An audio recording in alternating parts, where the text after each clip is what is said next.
Welcome back, everyone. Let's put some of these issues in perspective. If we go by years of independence, the U.S. celebrated its 241st anniversary as a sovereign state this year. The 4th of July marks the anniversary of the country's independence from British rule. Many African countries became independent in 1960. Ethiopia was never colonized. Then, we're comparing. In our comparison, we need to put all of these issues also in perspective and look at the fact that Nigeria, in its 57 years of existence, has enjoyed almost 30 years of military rule. All of these issues put into perspective. And if you look at it again, President Muhammadu Buhari's speech this morning, what are the gains and what do we really need to do for the future?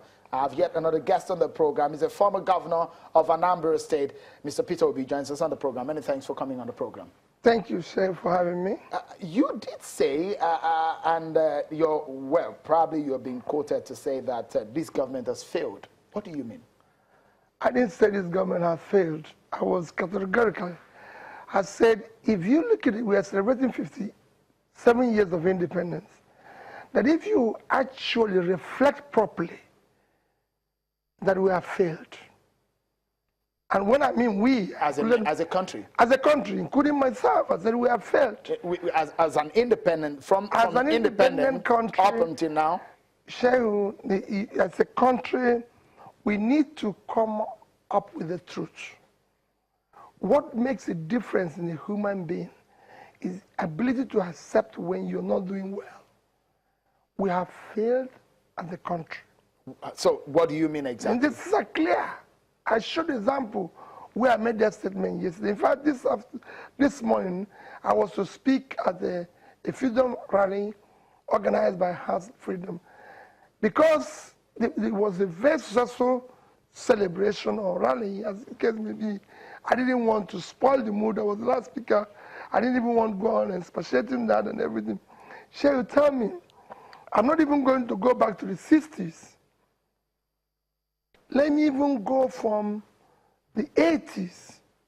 Can you compare us with countries that were at par in terms of development, in terms of service, everything? Today, no. Look at even the past, okay, we're celebrating, people even say, let's celebrate 18 years of democracy, which we should celebrate. But what are we celebrating within that 18 years? From 2000 to 2015 was MDG.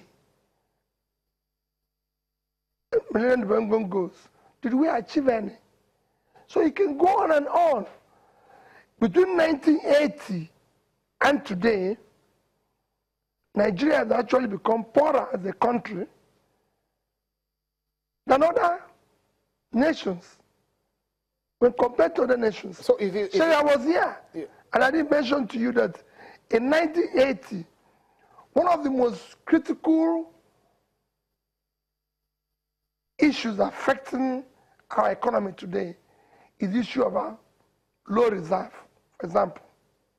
I'm just taking one issue, and I mentioned it here when I came to this program last time, that in 1980, our reserve is 10.5 billion. China is 10. Korea is 3. Thailand is 3. Just to mention only these 3 countries. Today, we are at China, that we're at the same level in 1980, is at 3 trillion. And so we're now 1% of China. Korea, that 3, is at 400, and we are at somebody that were 3 times had now become over about 12 times what we are today. Same thing with Thailand. They're now at 170, and we are 30. So if this country, if we have a reserve today of $100 billion, we won't be in recession. Okay. The situation would have been different. Let's look at it. And you can go on and on. Where did we get it wrong, for example? I've said we have, over the years, had a cumulative effect. That what we're suffering is cumulative effect of leadership failure. And who is to blame for this? Who is to blame for this? Who is to blame for the leadership failure? Everybody. The leaders are uncaring. The Nigerian followers have also abandoned the good governance of their country to this clique of uncaring people, and maybe our involvement in Christianity and religion now have even worsened and weakened our energy to confront this oppressive and weak leadership, poor governance of the country. If you look at it, I mean, what would you, a lot of people will say, I mean, some people have the school of thought that a major problem is a military incursion. Some people will say the structure where we started from, that the military actually set us up to fail. We are not the only people who had the military incursion. Let me tell you, Shehu, Thailand, Indonesia, China, everybody had the same thing. Even when we talk about corruption, they all had this. We have had poor leadership. So we've not had any good leadership even in the last 18 years. Well, I'm not comparing one after the other. But let me tell you one thing. I've been a governor. You can say maybe 6 states or 10 states, some states have done very well. But if 6 out of that 6 performed well, what is the percentage? That's about how many percent? That's about 10% or 20%. Call it 20%. It's 20% pass mark.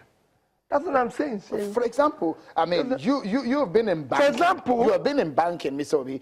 You've been in banking, and if you're to tackle a problem, you first of all be empirical with it and look at the figures, look at where the shortfalls are before you now go forward. If you look at it and sit back, yes, I know. If you look back, where would you say, if you have that one now to fix Nigeria, if you look at the problem, where would you say you're going to start from? So it's very easy. What did the Chinese do between year 2000 and today? China GDP in year 2000 is 1 trillion. Today it's 12. The question is, what did they do? What did they do? Simple. China mainstreamed Millennium Development Goals in their plan, in their development agenda, and followed it through aggressively. Nigeria was a signatory to the same program, but it was just a piece of paper. When you were a governor, did you achieve the MDGs? I didn't. We started in year 2008. But by the time I left office in 2013, we're #1, at least in Nigeria. Were you satisfied? Not at all. But I can tell you what it did for us. It was the MDG goal, for example, fighting extreme poverty, made us to have a study of poverty in the states, and we're able to discover the poorest local governments, which I can name to you from, you wouldn't know them, we had the Kolaya Melum, to Anambra West, to Obaru, to this and everything. And we found out that one of the critical needs of all those areas is access. That is why today, Anambra State has the best rural roads. Really? Than any other. I've traveled. We have the best railroads. Even with the dusty and. I can tell you, we have the best railroads than any other state in this country. You can go and verify. So that was a major one for you. No. I'm just giving you an example. The number 2 was education.